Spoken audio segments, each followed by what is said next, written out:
Hello everyone, you are watching me Zahur Islam on my YouTube channel.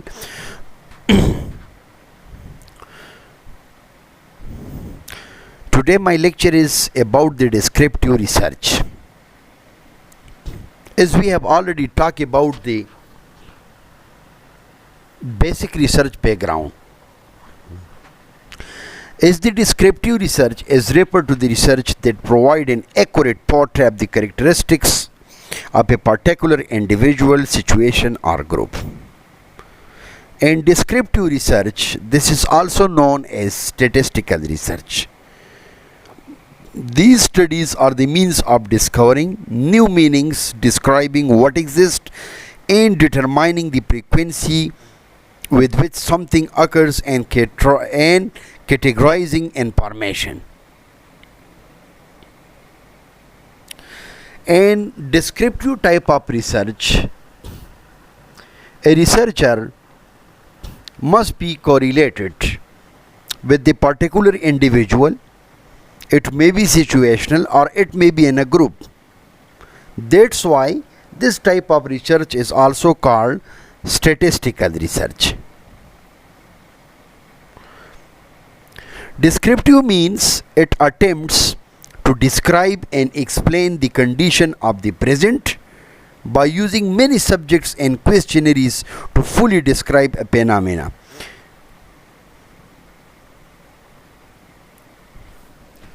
Moreover, I would like to explain the descriptive research in a very simple words. This is just like a survey research design or survey methodology, which is one of the most popular for thesis and dissertation. Especially this type of study is usually performed in social sciences, because in description or in descriptive research, a researcher should focus on a subject, or you will have a questionnaires, so on, totally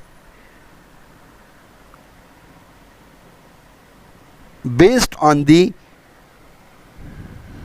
answer question sessions.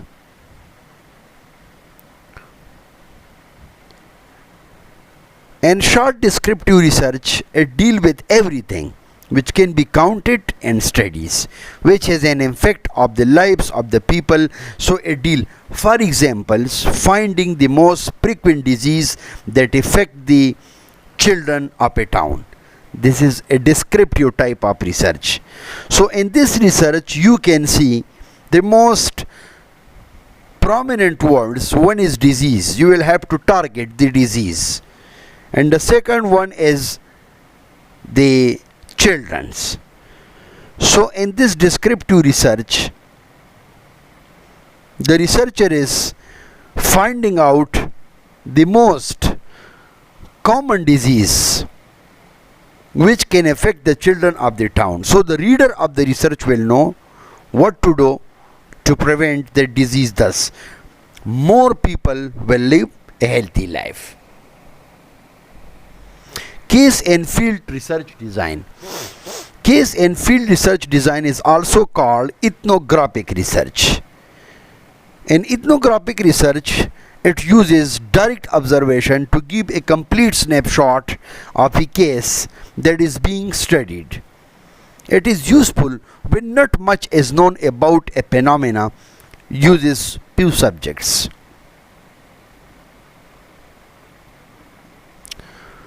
Now let's see developmental or time series research design, in which the data are collected at a certain points in time going forward. So there is an emphasis on time, patterns and longitudinal growth or change. Quasi-experimental research design.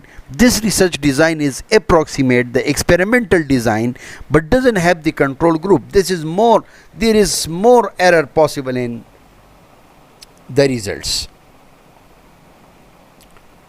In experimental research, the objectives, it is an objectives systematic in control investigation for the purpose of predicting and controlling the phenomena and examining probability and causality among the selected variables.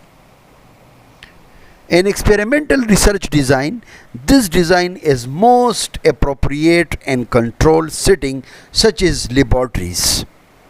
As we have already discussed that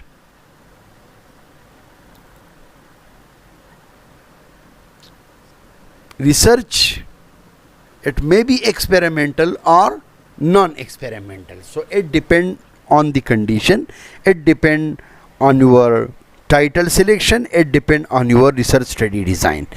So the design assumes the random assignment of the subjects and the random assignment to the groups, for example E and C, and it attempts to explore cause and effect relationship where causes can be manipulated to produce different kinds of effects. Because of the requirement of the random assignment, and this design can be difficult to execute in the world non-laboratory setting. The simplest experimental designs, which include two variables and two groups of participants. Especially in experimental design studies, there should be two variables and two groups of participants, and the two variables, it may be independent variable and one is dependent variable. For example, the IV is the predictor variable, whereas the DV is the outcome variable.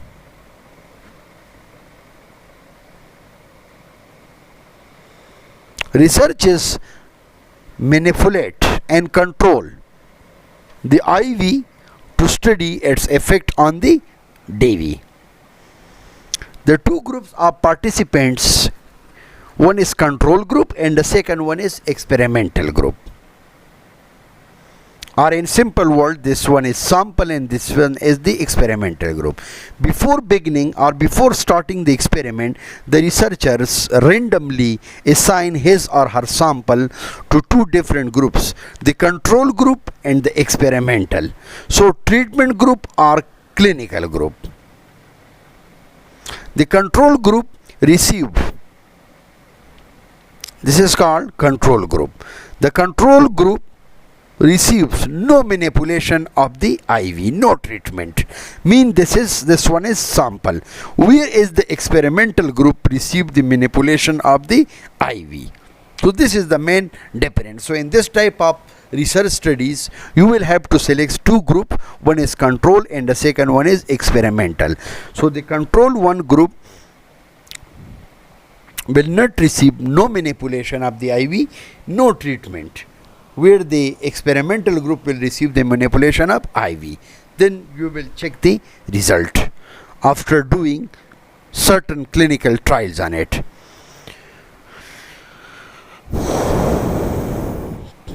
Casual comparative or ex post facto research design. This research design attempts to explore cause and effect the relationships where causes already exist and cannot be manipulated. So it uses what already exists and looks backward to explain why. Correlationals or perspective research design. The correlational or perspective research design, it attempts to explore relationships to make predictions. It uses one set of subjects with two or more variables for each. Exploratory research can be quite informal, relying on the secondary research such as reviewing the available literature and the data, or qualitative approaches such as informal discussion with consumer, employees, management or competitors, and more formal approaches through this is depth interviews, focus the groups, projective methods, and case studies are pilot studies. Exploratory research, this is another type of research. So in this research we will conduct,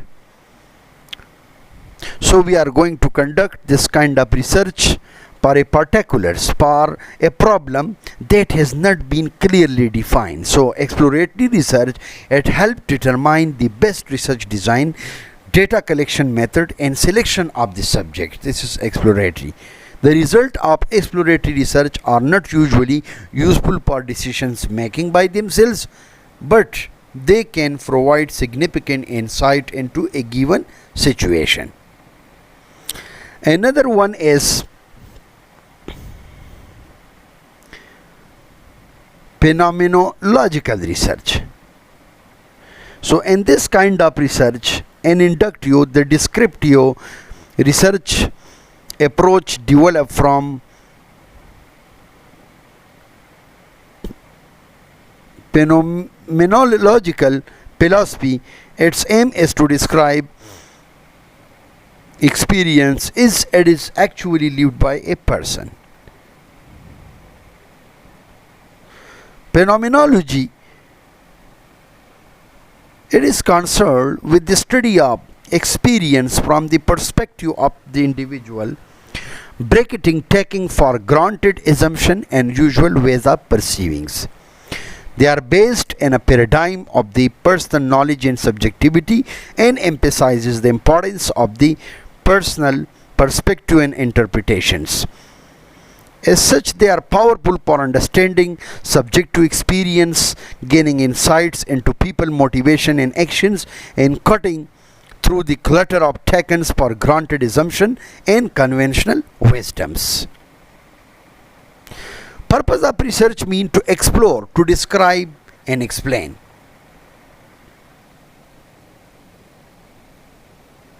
Thank you viewers for watching my lectures. So if you need it, so I'm always available for any kind of service, so you may directly contact me through my email. Inshallah, in my next lecture we will discuss about the general approaches to research.